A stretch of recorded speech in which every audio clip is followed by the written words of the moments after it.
네, 오늘 계시록 2장 네 번째 시간입니다. 오늘은 두아디라 교회에게 보내는 편지입니다.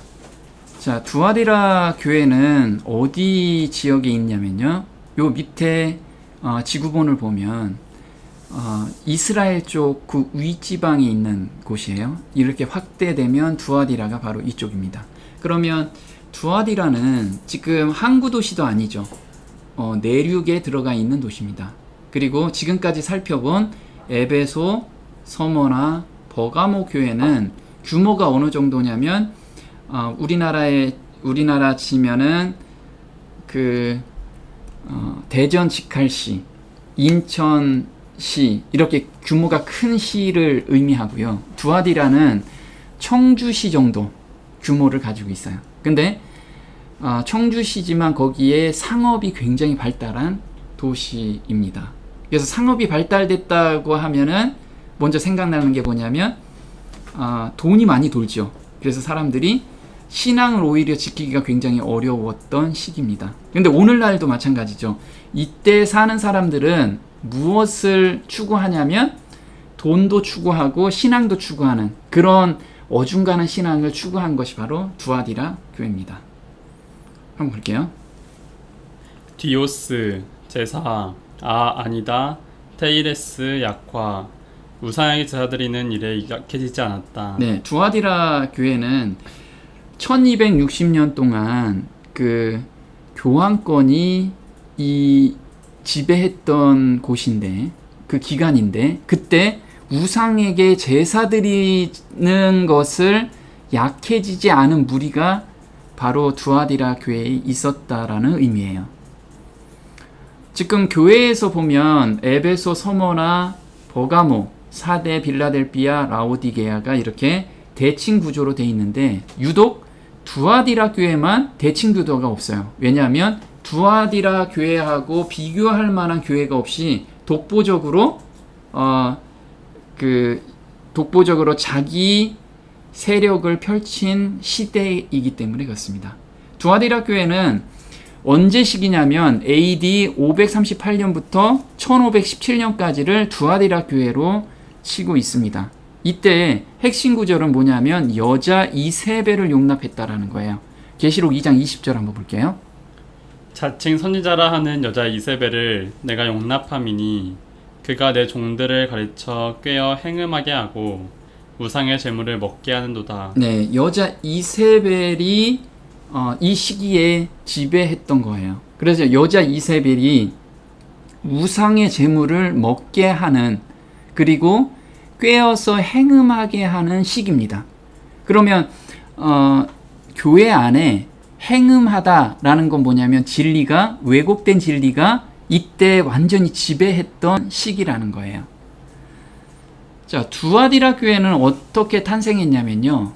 루디아라는 상인이 있었습니다. 그때 이때 생긴 교회죠. 사도행전 16장 12절 한번 볼게요. 거기서 빌립보에 이르니 두아디라 성의 자주 장사로서 하나님을 공경하는 루디아라 하는 한 여자가 들었는데 주께서 그 마음을 열어 바울의 말을 청종하게 하신지라.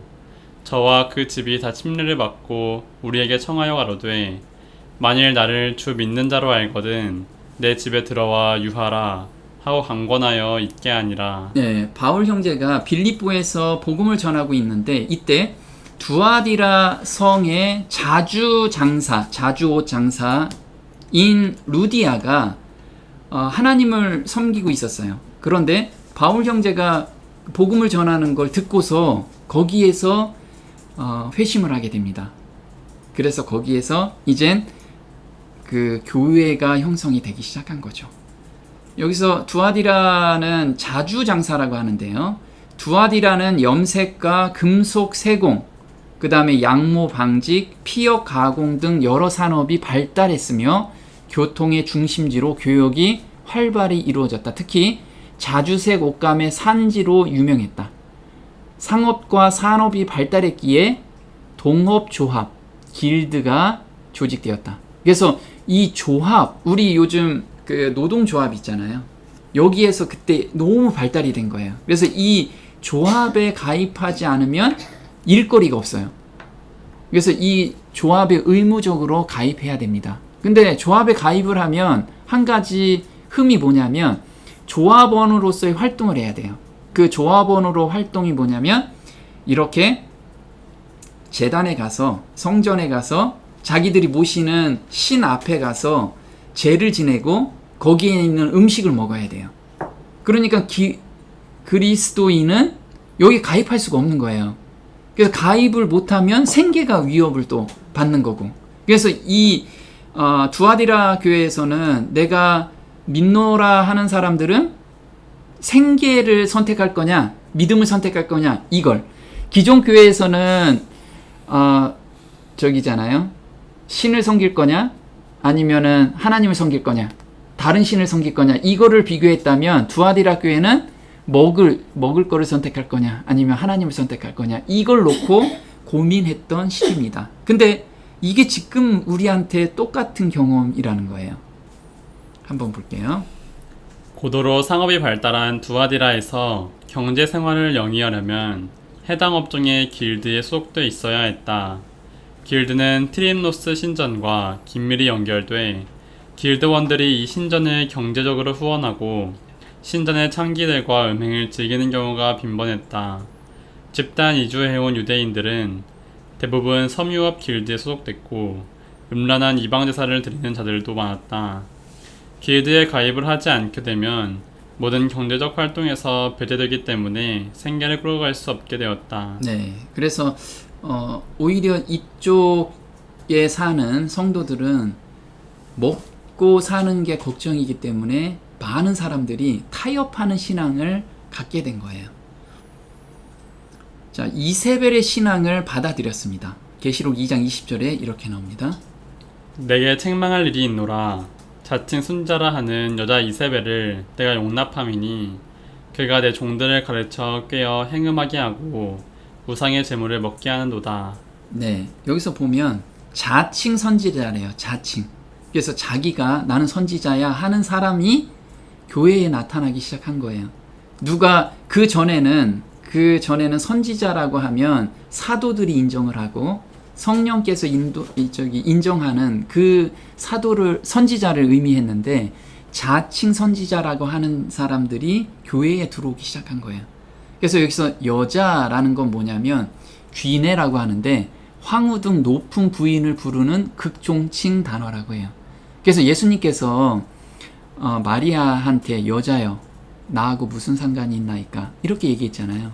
그래서 아니 예수님이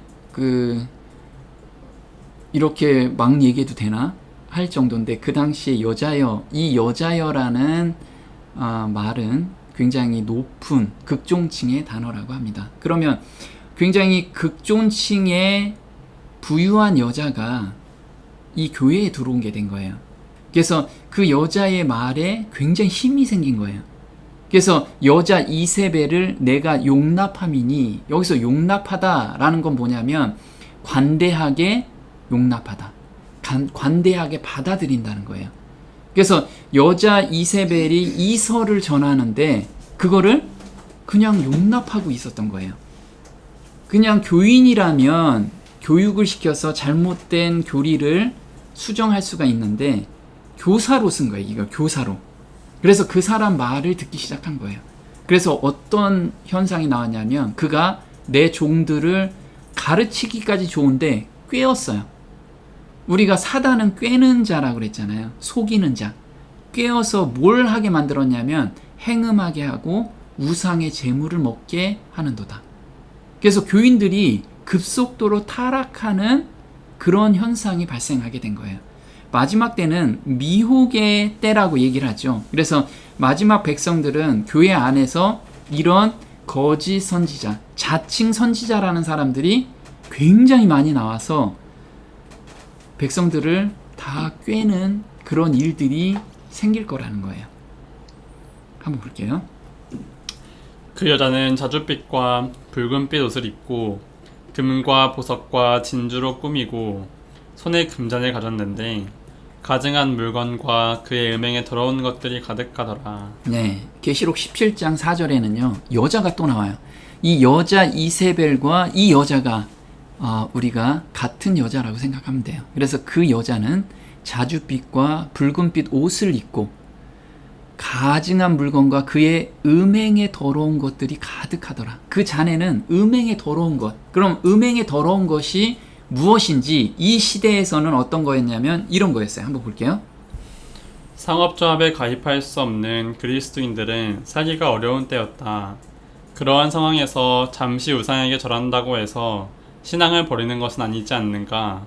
건성으로 절하고 먹고 살 길도 찾고 신앙인의 명분도 가지면서 살자고 적당히 비켜가는 것이 지혜라는 가르침이 교회에 들어왔고 받아들이는 신자들이 생겨났다. 네.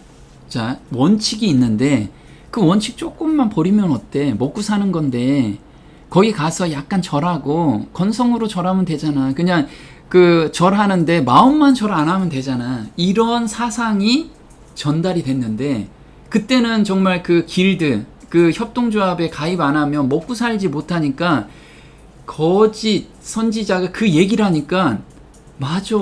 그 정도 믿음은 하나님께서 용납해 주실 거야. 그게 교회에 급속도로 확산되기 시작한 거예요. 타협의 정신들이. 여러 가지 부분에서 이제 타협하는 거죠. 타협. 그래 원칙이 무너지는 것이 이때 이세벨의 신앙이었다라는 거예요. 그래서 보면 이세벨은 우리가 아하방 때 이세벨이 들어와서 바알의 신앙을 가지고 왔잖아요. 그래서 바알 신앙을 이스라엘 전 백성들한테 보급시킨 대표적인 인물이 이세벨입니다. 그런데 이 바알 신은 어떤 신이냐면 풍요의 신이에요. 그래서 비를 주관하는 신이거든요. 그때는 비가 많이 와야지만 농작물이 잘 되기 때문에 비를 주관하는 신이었어요. 그래서 엘리야가 자, 니네가 믿는 바알 신이 비를 주관하는 신이니까 한번 비를 내려놓게 해봐라. 그래가지고 엘리야하고 싸운 거잖아요. 그래서 참 하나님이 비를 주관하시는 분이라는 것을 그때 보여주신 거죠. 그래서 화면에 보이는 이게 바알 신이에요. 바알 신인데 한번 볼게요. 바알은 가나안이 섬겼던 신, 풍요와 다산을 관장하며 폭풍우를 부를 수 있는 능력을 가짐. 바알의 말뜻은 신들의 왕이라는 뜻이다. 바알이 묘사될 때는 왼손엔 창을 들고 오른손으로는 번개를 쥐고 휘두르는 형태로 나타난다. 네, 그래서 오른손에 저게 쥐고 있는 게 번개예요. 그래서 번개를 탁 내리면 이제 비가 막 내리게 하는 거죠. 이게 무슨 뜻이냐면 이스라엘 백성들도 바알과 하나님을 겸하여 섬기고 있었어요. 왜 섬겼냐면 지금 우리한테도 이거와 똑같은 거예요. 우리가 먹고 사는 문제는 세상의 원리대로 살고 예배하는 요일은 하나님의 원리대로 산다는 거예요. 이게 무슨 말이냐? 우리가 월요일부터 금요일까지는 세상 원리대로 살아요. 신앙인이지만 먹고 사는 거니까 신앙에 타협을 하고 있고 그 다음에 주말이 되면 이제 예배 드려야 되니까 하나님 법에 따르는 거예요. 그러니까 바알 신도 섬기고 하나님도 섬기는 그런 이 오류가 이 교회에 다 들어와서 지금 정착이 돼 있다라는 거예요. 그래서 사람들은 아니 하나님은 예배 드릴 때만 저를 주관하시고요. 먹고 사는 거는 이거 세상 원리대로 살아야 되잖아요. 그 세상 원리가 바로 바알이 주관하는 원리거든요. 그래서 저는 평일에는 바알을 섬기고 그 다음에 예배 드리는 날은 제가 하나님을 섬길게요. 이걸 지금 우리가 생각하고 자리를 잡고 있다라는 거예요. 근데 이게 잘못됐다라고 생각하지 않는 거예요. 그게 오류가 우리한테 밀려들었다는 거예요. 한번 볼게요. 엘리야가 모든 백성에게 가까이 나아가 이르되 너희가 어느 때까지 두 사이에서 머뭇머뭇하려느냐. 여호와가 만일 하나님이면 그를 쫓고 바알이 만일 하나님이면 그를 쫓을지니라 하니 백성이 한 말도 대답지 아니하는지라. 네, 보면 바알이 하나님인 것도 같고 하나님이 하나님인 것도 같고 이게 사람들이 분간을 못하고 있는 거예요. 그래서 여기서 보면 머뭇머뭇하다라는 건 뭐냐면 바알이 참 하나님이 아님을 사실은 알고 있지만 만약에 여호와를 하나님이라고 이야기했을 때 목숨이 잃어질 수 있기 때문에 그게 무서워가지고 하나님이라고 이야기를 못하는 거예요. 이 시기가 그랬던 거예요. 근데 지금 우리 시기가 마찬가지라는 거예요. 먹고 살기 위해서는 하나님을 그냥 하나님 좀 나중에 제가 믿을게요. 이렇게 우리가 마음을 쓰고 있다라는 거죠. 볼게요. 여호와가 참 하나님인지 바알이 참 하나님인지 서로 분별이 안 될 만큼 혼합주의적 형태를 가졌던 것이 당시의 신앙이었다.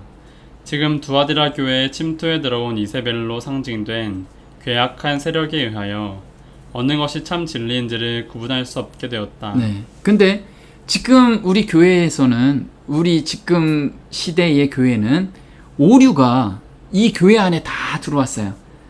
그래서 그 오류가 정말 참 진리인지 아닌지도 구분이 안 될 정도로 그렇게 바뀌어 버렸어요. 그래서 사람들이 자기가 철떡같이 믿고 있는데 그게 오류를 믿고 있다라는 거예요. 그래서 이게 분별하는 눈이 좀 필요하다는 거예요. 영적 눈이. 제가 잠깐 간증을 하면 원칙을 지키면 빛이 되게 하시기 위해서 사용하신다. 우리가 이제 삶을 살다 보면 우리가 자기가 신앙생활한 것을 돌아보게 됩니다. 돌아봤을 때 그 당시는 잘 못 느끼는데 돌아보니까 하나님이 이때 역사하셨고 이때 나를 보호하셨구나. 이것을 우리가 경험적으로 느낄 수가 있잖아요. 그래서 저도 이제 요즘 자꾸 제 과거를 돌아보면서 하나님이 이때 나하고 함께 하시구나 하면서 그러면 지금도 나를 인도하고 계시구나 이 믿음이 생기게 되더라고요. 그래서 제가 사업을 시작했을 때인데요. 하나님께 기도하는 것이 제가 사업하면 반드시 세상에 휩쓸려 간다라는 이야기를 너무 많이 들었기 때문에 세상과 타협하지 않게 해달라는 기도였습니다. 어렵고 힘든 일이 있겠지만 먹고 살기 위해서 제 원칙은 술을 마시거나 로비를 하지 않고 사업을 할 수 있도록 길을 열어달라는 기도를 했습니다. 주변에서는 그렇게 사업을 하면 성공할 수 없다는 말과 접대 한번 하면 될 일을 너무 꽉 막혔다라는 말을 들었을 뿐입니다. 그래서 접대 한번 접대하면 좀 쉽게 갈 일을 왜 그렇게 안 하느냐 이런 말들을 많이 들었습니다. 그래서 매일 기도 외에는 저의 마음을 잡아줄 것이 없었습니다. 하루 일과와 말씀과 기도를 하고 내가 할 수 있는 성실성과 실력을 보여주는 것밖에 없었습니다. 이렇게 1년 가까이 지났지만 계약은 한 건이 없었고 정말 경제적으로 힘든 나날을 보냈기 때문에 교회에 가서 형제들과 교제하며 찬송 부르는 것이 위로와 힘이 되었습니다. 그래서 세상 사람들한테 이 고민 얘기 못하니까 교회에 가서 형제들과 이야기하고 그 다음에 찬송 부르는 것이 위로가 된 거예요. 그런데 하나님의 때가 되었을 때 일하시는 하나님을 경험하게 됩니다. 기존 거래처에서 관리하고 있던 업체의 갑질로 인해 새로 업체를 선정하게 되었는데 제가 운영하는 업체는 신생 업체이고 그 분야의 레퍼런스, 경험이 없었기 때문에 선정될 가능성이 거의 제로였습니다. 그런데 놀랍게도 저희 업체가 선정이 됐어요.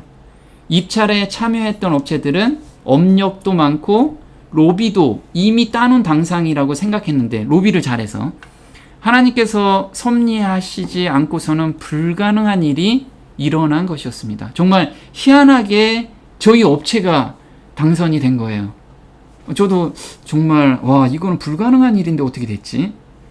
그 이후에 업계에서는 최 사장은 로비도 못해, 술도 못 마셔, 재미는 없지만 일 하나는 확실하다 는 소문이 퍼지면서 전국 시장의 점유율이 90% 이상을 차지하게 됩니다. 그것도 10년 이상 거래하는 기반이 되었습니다.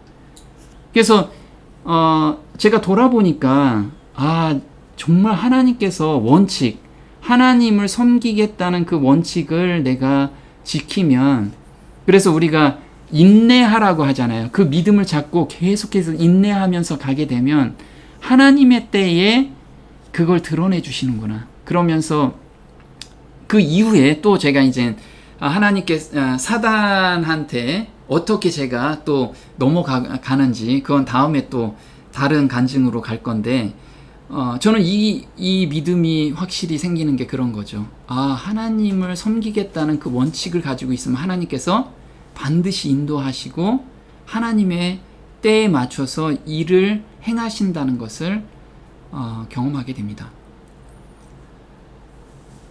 자, 오늘날 교회에 거짓 교리가 들어왔는데 어떤 것들이 들어와 있는지 대표적인 거 몇 개를 제가 한번 말해 보겠습니다. 첫 번째, 영혼 불멸설입니다. 영혼은 절대 죽지 않는다. 이것이 교회를 지배하고 있는 사상이에요.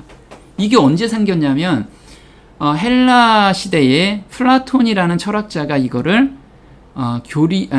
논리를 정립시켰어요. 그리고 어거스틴이라는 사람이 교회에 가지고 들어오기 시작했고요. 그 다음에 교황 그레고리 교황이 교리로 인정을 했어요. 이게 AD 582년이에요.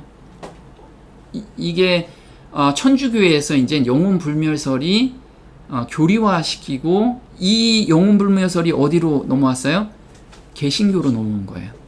그래서 영혼 불멸설이 정말 그 전에 플라톤 이전에는 영혼 불멸설이라는 게 전혀 교리에 들어갈 수가 없었던 거예요. 왜? 성경에서는 영혼은 영원히 살지 않는다는 거예요. 두 번째, 영혼 지옥설이에요. 영혼 불멸이 있으니까 영혼 지옥도 만들어내야겠죠. 영혼 지옥은 플라톤이 이것도 정립을 시켜서 터틀리안이 초대 교부가 이거를 교리화시켜요. 그리고 어거스틴이 이제 교회에 가지고 들어오고 존 칼빈이 우리 개신교 안에 영원 지옥설로 정착을 시키게 됩니다. 그리고 방언기도가 있어요. 방언기도는 1900년 이전에는 방언기도가 없었어요. 방언기도가 있어도 이상하게 취급을 했어요. 그런데 1900년대 들어와서 아주사 부흥운동이라고 해서 자기가 모르는 언어로 랄랄랄라 싸따따따따 이거를 하기 시작한 거예요. 그래서 이게 오순절 운동, 그 다음에 은사 운동, 신사도 운동으로 이게 발전이 돼요. 그래서 1960년 이후에 급속도로 확산이 됐는데 1900년도 초에는 이 방언기도 하는 사람은 별도로 관리를 했어요. 이상한 영이 들어갔다고. 그래서 교회에서는 다 거부를 했는데 1960년대에 넘어오면서 방언기도를 받아야지만 성령을 받았다라는 운동으로 이게 바뀌어버린 거예요. 그래서 지금은 방언기도 안 하면 성령 받지 않았다라고 할 정도로 그렇게 모든 교회에서 방언기도를 하고 있습니다. 저한테 가끔 전화가 오는데 자기 교인의 80%는 방언기도 하는데 그 사람 모두 귀신 들렸다고, 이런 전화가 들려서 자기 귀신 때문에 정말 힘들다고 상담 전화가 간혹 오거든요. 그래서 방언기도는 자칫 잘못하면 다른 영을 받는 그런 통로를 열어주는 거기 때문에 굉장히 조심해야 돼요. 그 다음에 일요일 신성설입니다. 일요일 신성설은 그 전에는 다 안식일을 지켰어요. 근데 언제 이게 교리화 됐냐면 니케아 종교회의에서, 이게 AD 325년에 콘스탄틴 황제가 이거를 제정을 시켰는데 태양의 날인 일요일을 예수 부활절로 의결해서 이날 예배드린다, 이렇게 정한 거예요. 이날. 그리고 7년 대환란. 자, 7년 대환란 다들 믿고 있죠. 근데 이게 플라톤이 영혼 불멸설과 영혼 지옥설 이런 기반에서 이게 존 칼빈에 의해서 개신교에 확산이 된 거예요. 그리고 대부분 비밀 휴거가 있죠. 비밀 휴거. 비밀 휴거는 한번 볼게요. 종교개혁자들이 적그리스도를 교황으로 지목, 무마를 위해 적그리스도가 과거에 이미 나왔다.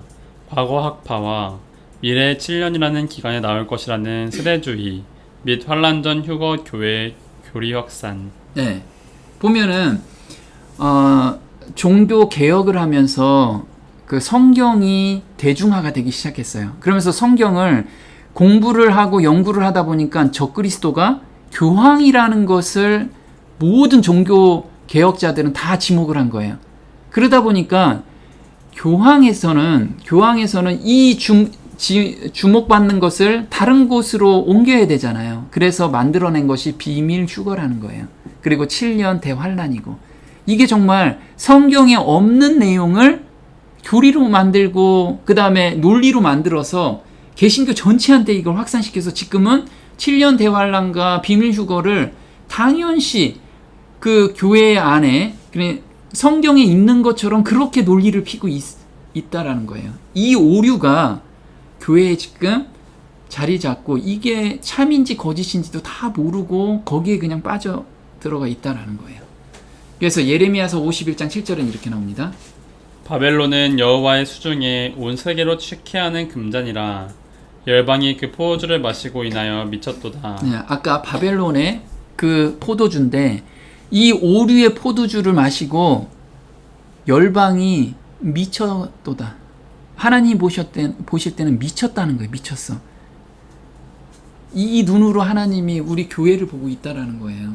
이 오류에 다 빠져 있다라는 거. 또 볼게요. 자줏빛 옷, 거짓 교리를 체계화시킨 교황권의 시대입니다. 한번 볼게요. 교황 레오 1세 서로마 제국 내의 모든 교회 주교보다 교황이 우위에 있음을 서로마 제국 황제를 통해 공인받았다. 네, 서로마 제국 황제에 의해서 이제 교황이 모든 교회의 우두머리다. 이거를 이제 지정해 준 것이 AD 440년부터 461년 이때 레오 1세 교황 때 그런 거예요. 근데 이 레오 1세부터 시작해서 이제 천주교에서 이 거짓 교리를 가지고 체계화시키기 시작합니다. 한번 볼게요. 그 여자는 자줏빛과 붉은빛 옷을 입고 금과 보석과 진주로 꾸미고 손에 금잔을 가졌는데 가증한 물건과 그의 음행에 더러운 것들이 가득하더라. 그 이마에 이름이 기록되었으니 비밀이라 큰 바벨론이라 땅의 음녀들과 가증한 것들의 어미라 하였더라. 네, 그래서 교황권이 어미래요. 가증한 것들의 어미다. 그럼 어미라면 딸들도 있겠죠. 이 딸들이 개신교라는 거예요. 그래서 어미가 가지고 있는 모든 사상을 그대로 이어받은 것이 개신교라는 거죠. 그래서 개신교에 다닌다면 정말 깨어 있어야 돼요. 이게 참 진리인지 아닌지를. 그래서 교황이 입고 있는 옷이 이렇게 자주색과 붉은색 옷이라는 거예요. 이게. 자, 염색업과 청동 재련업 그리고 주석의 산지가 바로 두아디라 교회입니다. 그래서 이렇게 재련업이 발달된 곳이죠. 그리고 주석이라는 것은 바로 이 잔을 만드는 게 주석입니다. 주석. 이것을 엄청난 뜨거운 열로 이렇게 만들어내는 거예요. 그래서 계시록 2장 18절에 예수님의 모습을 이렇게 이야기를 하고 있습니다. 두아디라 교회 사장에게 편지하기를 그 눈이 불꽃 같고 그 발이 빛난 주석과 같은 하나님의 아들이 가라사대. 네, 그 눈이 불꽃 같대요. 이 불꽃. 불꽃이라는 것은 한번 볼게요. 불꽃과 같은 눈은 전지전능과 심판하는 의로운 눈을 가리킨다. 두아디라 교회의 불의를 심판하시기 위하여 주님은 불꽃과 같은 눈으로 그들의 심령과 골수까지 통찰하시는 분으로 나타나셨다. 특히 두아디라는 염색업과 청동 재련업으로 고열의 용광로가 뿜어내는 불꽃은 눈을 바로 뜨지 못하게 했다. 예수님은 그 불꽃같이 두아디라 교회는 물론 우리를 꿰뚫어 보시고 보호하신다. 네, 전지전능하신 예수님께서 이 불꽃 같은 눈, 우리가 이렇게 용광로에서 불이 나오면 정확하게 보지 못하잖아요. 그렇게 강한 빛으로 우리의 골수까지 다 통찰하시는 분이 우리를 감찰하시고 그 다음에 보호하고 계신다는 거예요. 그래서 우리가 지금 가지고 있는 거짓 교리, 거짓 논리, 이것을 한번 보고 예수님께 계속 그거를 드리라는 거예요. 그래서 제대로 된 길로 가라는 거죠. 그리고 이 발이라고 그랬어요. 발이 빛난 주석이래요. 빛난 주석. 그 빛난 주석은 어떤 건지 볼게요. 곧 모든 교만한 자를 발견하여 낮추며 악인을 그 처소에서 밟아서 그들을 함께 진토에 묻고 악과 불의를 태워 소멸시키는 위협에 찬 심판의 발길로 땅 위를 밟으신다. 네, 그래서 예수님께서는 정말 악인과 교만한 자를 밟으시는 분이다. 그래서 그런 교리에 빠지지 말라라는 경고를 하고 계시는 예수님이시라는 거예요. 그리고 하나님의 아들이다. 나는 정말 하나님의 아들이라. 이때 왜 하나님의 아들이라고 했는지 볼게요. 중세기의 종교 암흑 시대 동안에 하나님의 아들인 그리스도께서는 모든 인류를 위한 중보자의 위치를 이 땅의 교회 사제들에 의해서 빼앗기셨다. 마리아라는 인간 중보자가 등장하고 고의 성사가 나타남으로써 사람들은 그리스도께 직접 나가는 대신에 신부와 사제를 통하도록 가르침받기 시작했습니다. 하나님은 한 분이시요 또 하나님과 사람 사이의 중보도 한 분이시니 곧 사람이신 그리스도 예수라. 예, 두아디라 교회 일때 1260년 동안은 어떤 일이 있었냐면 예수님이 중보자이신데 사람들이 예수님을 제껴놓고 거기에 마리아를 놓고 그 다음에 교황을 놓고 사제를 놨어요. 그래서 예수님께서 나는 하나님의 아들이라 나한테 집조 와야 된다. 이거를 보여주신 거예요. 다른 이는 하나도 없다. 중보는 나밖에 없다. 라는 것을 지금 두아디라 교회한테 이야기를 해주고 있는 거죠. 근데 요즘 세상에도 마찬가지라는 거예요. 우리가 죄를 고할 때는 누구한테만 고해요? 네, 예수님한테, 중보자한테 해야 된다는 거예요. 중보자. 그걸 잊지 말라는 거예요. 자, 내가 내 사업과 사랑과 믿음과 섬김과 인내를 아노니. 여기서 사업이라는 게 비즈니스, 이 사업이 아니고요. 에르곤이라고 하는데 복음 전도의 일이에요. 복음 전도의 일. 그래서 내가 내 복음 전도하는 것과 사랑과 믿음과 섬김과 인내를 아노니. 이 뜻이죠. 그래서 한번 볼게요. 내가 이스라엘 가운데 7천인을 남기리니 다 무릎을 바알에게 꿇지 아니하고 다 그 입을 바알에게 맞추지 아니하느니라. 네. 아까 이세벨 때에 마찬가지로 7천인을 두었어요. 바알에게 무릎을 꿇지 않은 자들. 마찬가지로 두아디라 교회에서도 1260년 동안 엄청나게 오류가 들어오고 핍박이 왔지만 남아있는 7천인을 하나님께서 두셨다는 거예요. 한번 볼게요. 중세기 수년 동안 베도한 교회의 핍박을 피하여 광야로 피신한 그리스도인들 중 우리는 왈렌스인들을 살펴보지 않을 수 없다. 그들은 알프스 깊은 산으로 피신하여 모여 살면서 사랑과 믿음과 섬김과 희생 정신으로 많은 사업을 해냈다. 두아디라 시대에는 교회 성직자와 사제들만 라틴어 성경을 읽을 수 있었지만 그들은 일반인들도 성경을 읽을 수 있도록 번역하여 보급하였다. 네. 이 두아디라 교회 시대의 왈덴스인들은 이 오류를 받아들이지 않고 그 다음에 먹고 살 게 없으니까 다들 알프스산 깊숙한 곳에 거기서 노동을 하면서 살았어요. 그런데 그냥 그 노동만 한 게 아니고 이 복음을 전하기 위해서 성경을 다 번역을 했어요. 그래서 일반인들이 이 성경을 읽게끔 번역을 한 거죠. 또 볼게요. 왈렌스 청년들은 목사가 되거나 결혼하기 전에 반드시 2년 동안 선교사로 파송되었다. 그 당시에는 성경을 갖고 다니다가 붙잡히면 처형당했기 때문에 왈렌스 선교사들은 많은 성경절들을 외워야만 했다.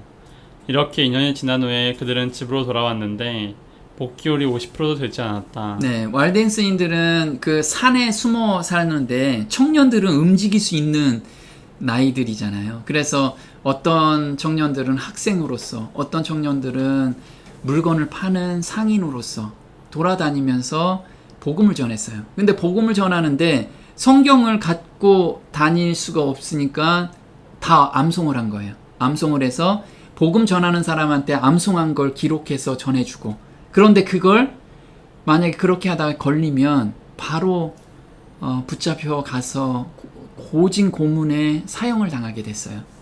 그러다 보니까 이 청년들 중에 2년 이후에 복귀하는 율이 50%가 안 됐다고 합니다.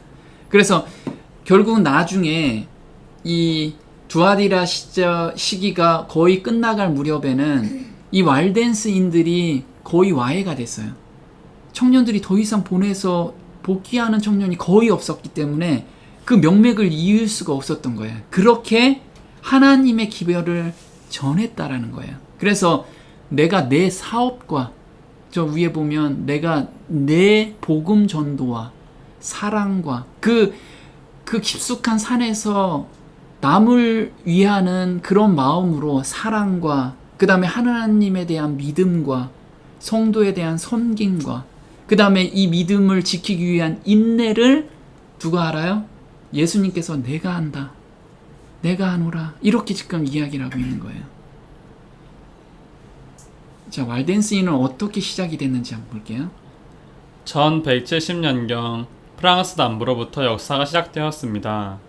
죽음을 각오한 헌신한 상인 왈도가 일어났습니다. 왈도를 따르는 무리들이 생겼습니다. 그래서 그의 이름을 따라 왈덴스인으로 부르게 되었습니다. 네, 헌신한 상인 왈도가 우리는 반대합니다. 우리는 그 교리 못 받아들이겠습니다. 하고 일어나서 왈덴슨이라고 썼대요. 유럽의 여러 백성들 중에서 최초로 성경을 번역한 사람들 중에 하나였다.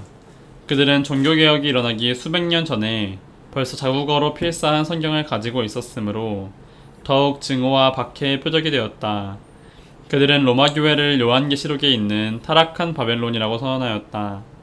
그리고 그들은 생명의 위협을 무릅쓰고 결정적인 태도로 로마 교회 타락에 저항하였다. 네, 이렇게 자기 진리를 확고하게 이야기하는 그 무리가 바로 왈덴스인이었다고 합니다. 자, 계시록 2장 19절에 보면 인내를 하노니 내가 내 나중 행위가 처음 것보다 많도다. 그래서 그 처음 것보다 나중에 이제 그 종교 개혁을 할 수 있는 발판이 만들어지기 시작한 거예요. 이게 존 위클리프가 1384년까지 살았는데 이렇게 나왔습니다.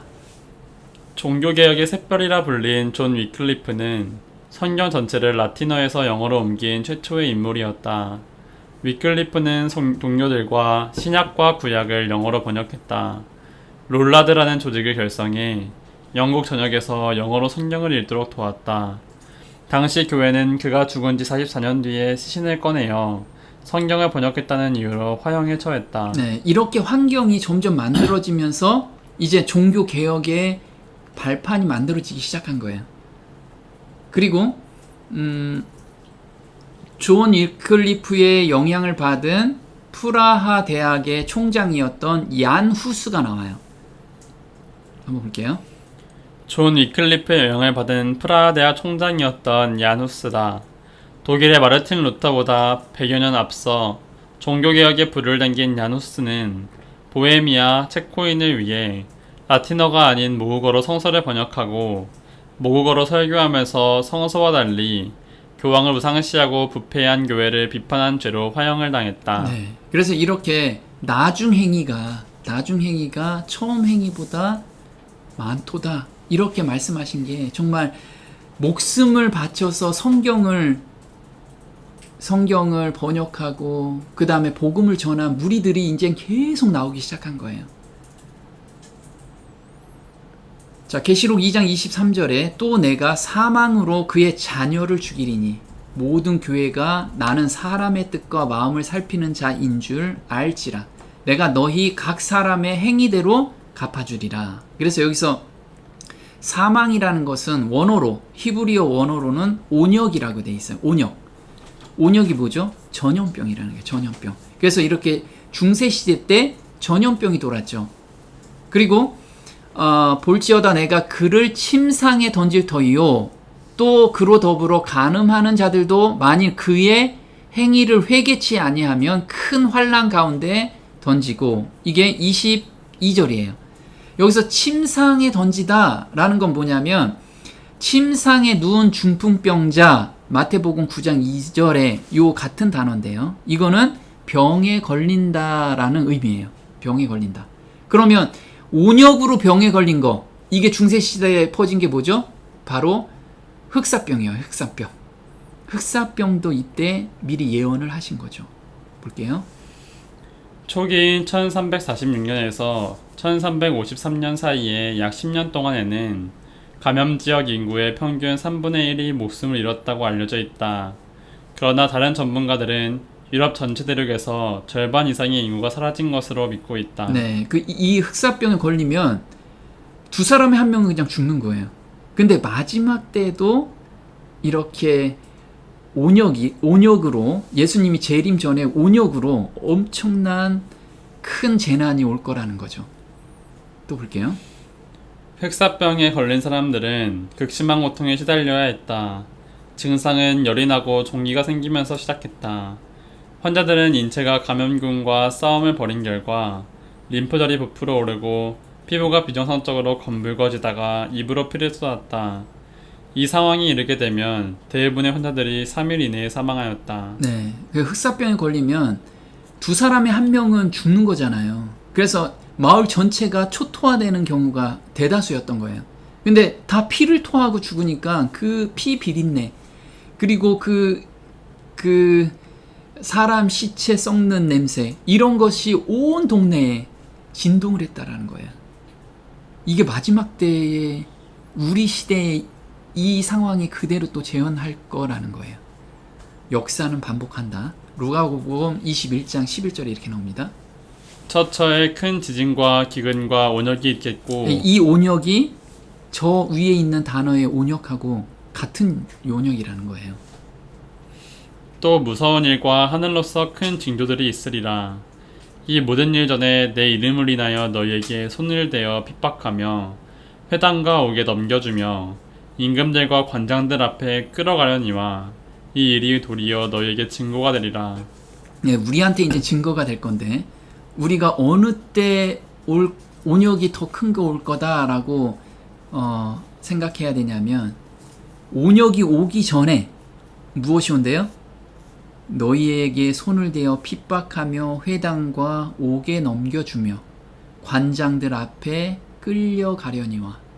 그래서 우리 참으로 믿음을 지키는 자들은 앞으로 이런 상황이 올 거예요. 그럼 이런 상황이 막 벌어지면 엄청난 큰 지진과 기근과 온역이 뒤따라 올 거라는 거예요. 그러니까 하나님 백성을 이제 핍박한 이후에 이런 것들이 곧 이어서 오겠다는 거죠. 자, 그리고 너희 각 사람의 행위대로 갚아주리라. 어떤 행위냐 이거예요. 어떤 행위? 우리가 선행을 해야 되는 거냐? 아니면은 믿습니다라고 맨날 기도해야 되는 거냐? 이 행위대로 갚아준다는데 이 행위가 어떤 거냐면 예수님이 나눠주신 의의 모든 일에 순종했는지 그 행위를 본다는 거예요. 볼게요. 그와 함께 14만 4천이 섰는데 그 이마에 어린 양의 이름과 그 아버지의 이름을 쓴 것이 있도다. 여자로 더불어 더럽히지 아니하고 정절이 있는 자라. 어린 양이 어디로 인도하든지 따라가는 자며 사람 가운데서 구속을 받아 처음 익은 열매로 하나님과 어린 양에게 속한 자들이니. 네, 보면은 어린 양의 이름과 아버지의 이름을 쓴 것이 있대요. 그 이마에. 그러면 하나님과 예수님의 품성이 있는 사람들을 의미해죠. 그리고 아까 또 여자가 나왔어요. 여자로 더불어 더럽히지 않대요. 그럼 거짓 오류에 더럽히지 않고 온전한 진리에 서 있는 사람을 의미하는 거죠. 그리고 어린 양, 예수님께서 어디로 인도하든지 따라가는 자래요. 성령의 음성에 온전히 따라가는 것, 자아가 온전히 굴복되고 순종하는 사람, 요 사람이 14만 4천이라는 거예요. 요게 각 사람의 행위대로 갚아준다는 거예요. 각 사람의 행위대로. 그래서 한번 볼게요.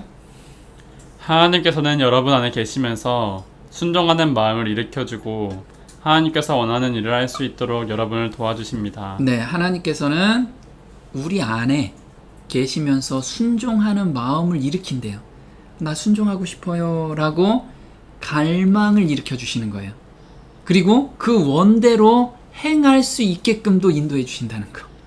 그래서 이게 성령의 음성을 우리가 따라가면 하나님께서 그대로 인도해 주신다는 거죠. 이것이 각 사람의 행위대로, 이게 우리의 행위대로 예수님께서 나중에 그대로 심판하신다는 거예요. 자, 각 시대별로 충실한 백성들은 남아있다. 두아디라에 남아있어 이 교훈을 받지 아니하고 소위사안의 깊은 것을 알지 못하는 너희에게 말하노니 다른 짐으로 너희에게 지울 것이 없노라. 네, 이때는 너무 힘들었기 때문에 다른 짐을 너희에게 지울 수가 없다라고 지금 말씀을 하고 계세요. 왜? 정말 그 믿음을 지키기 위해서 저 산골짜기 들어가서 거기에서 하나님을 찬양하고 그 다음에 복음 전하기 위해서 그 다 필사하고 가서 반은 죽고 오고 이렇게 하나님을 온전히 섬기는데 내가 어떻게 또 짐을 지우겠냐 이거죠. 근데 여기에서 사단의 술책에 대하여 무지한 사람들을 말하는 것이 아니라 여기 깊은 것을 알지 못하는 너희에게라고 말씀하신 거는 사탄의 술책에 대하여 무지한 사람들을 말하는 것이 아니라 배도한 교회의 가르침이나 교훈들을 따르지 않고 끝까지 하나님의 말씀을 충실히 지킨 그분의 참 백성을 가리킨다는 거예요. 또 볼게요. 각 나라에 흩어져 있는 세상의 거민들 중에 바알에게 무릎을 꿇지 아니한 사람들이 있다. 밤에만 나타나는 하늘의 별들처럼 이 충성스러운 사람들은 어둠이 세상을 덮고 깊은 어둠이 백성들을 덮을 때 빛날 것이다. 네, 그래서 이 사람들은 누구냐면 먹고 사는 것 때문에 세상과 타협하는 사람이 아니라는 거예요. 하나님을, 여호와가 하나님이라는 굳건한 믿음 가운데서 오늘을 사는 사람들, 이 사람들이 남아있는 사람이라는 거예요. 자, 다만 너희에게 있는 것을 내가 올 때까지 굳게 잡으라. 이기는 자와 끝까지 내 일을 지키는 그에게 만국을 다스리는 권세를 주리라. 자, 여기서 예수님의 일이라고 했는데 예수님의 일이 뭘까요? 자, 예수님의 일은 우리 삶에서 품성을 드러내는 게 예수님의 일이에요. 한번 볼게요. 오직 너희는 택하신 족속이요 왕같은 제사장들이요 거룩한 나라요 그의 소유된 백성이니 이는 너희를 어두운 데서 불러내어 그의 기이한 빛에 들어가게 하신 자의 아름다운 덕을 선전하게 하려 하심이라. 네, 예수님의 일은 우리한테 예수님의 일을 주셨어요. 그게 뭐냐면 아름다운 덕, 예수님의 품성을 선전하게 하기 위함이라 이거죠. 그럼 그 덕을 보고 예수님을 믿게 하는 거, 이것이 예수님의 일에 내가 참여하고 있다라는 거예요. 자, 귀 있는 자가 되려면 어떻게 해야 되는가? 귀 있는 자는 성령이 교회들에게 하시는 말씀을 들을지어다. 그래서 귀 있는 자가 돼야 돼요, 우리가. 한번 볼게요. 진리에 대한 지식은 사람의 지적 능력보다는 그것을 얻고자 하는 순수한 목적과 열렬하고 진실하며 단순한 믿음의 여하에 많이 달려있다.